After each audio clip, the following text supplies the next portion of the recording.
You can find accounts under KPIs and accounts, and you can choose to look at our profit and loss or balance sheet. You can look at totals or specific categories of accounts and then select the specific account or total. Then you can select the number of periods you want to examine and choose to view the data as a line graph or a bar chart. Currently, we have selected 5 totals for a period of 12 months ending October 2024. If you have a look here, you can click on graph data, then it'll show you that we've selected 5. There we go. It's for 12 periods. Let's say we now want to update that to maybe show us all the accounts related to sales for a period of 8 months. So we can deselect all. We'll say scroll down to our individual accounts, select those 3 that we know are sales accounts, and update it to a period of 18 months for, let's say, November 2024. So you can compare this information that we now have, that we generated by selecting and updating our graph data, to either a budget or a forecast or anything that you made available. Let's say we select our forecast depreciation test.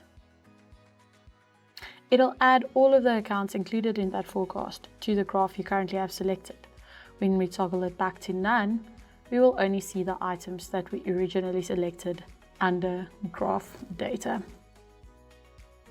You can also assess accounts on a divisional basis based on the tracking categories, classes, or analysis codes in your underlying entity. This is really useful when it comes to looking at how different divisions are performing against one another. So to access this functionality, simply click on divisions, select the items you want to compare. So let's choose Acrewoods, Atlantica, and Zootopia. We will then, after we've applied the division, see the total of those 3 divisions for each of the accounts included in our graph.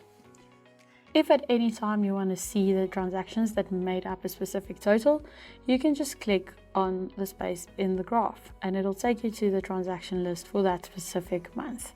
So here we can see we had an opening balance and a closing balance, and it shows us the difference in each of those. You can look at these graphs per month, per quarter, or on any of these other items that are available in our universal date selector. Just choose the one that you want to look at. Let's say, for example, quarterly. And our quarter ended September. It'll show you quarterly data. There we go. From December 2021 all the way to September 2024. And that is because we still have our graph data selected as 12 periods. So it will show us 12 quarters. If we want to see only 8 quarters, we can go back to 8 periods and it'll update the graph as required. From this page, you can also make aesthetic changes to color or to the type of graph you're showing. You can change the color by clicking on the teardrop shaped item and selecting your RGB or your hex codes, and the graph type can be updated by selecting any of the options available here. So we have a line graph, a grouped bar graph, a stacked bar graph that will show the items on top of one another, a horizontal bar graph, a normalized horizontal stacked bar, a tree map graph. This is a fun one to look at. A partition icicle graph, or even a donut graph.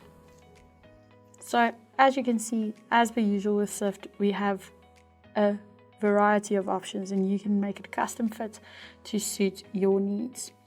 At the bottom of the screen, you're also able to see some graph insights. This will provide some commentary regarding the total, average, highest and lowest amounts included in the sample selected. We just had a look at the accounts graph included in profit and loss as an example, but the functionality will be exactly the same in the balance sheet tab. So if we navigate to balance sheet, you'll still be able to select the data you want to graph, whether it be category totals or financial statement line items. You'll be able to select the period, once again compare it with a budget or forecast, select specific divisions, just like we could do in profit and loss, change the color if you so preferred, or change it to any other graph available.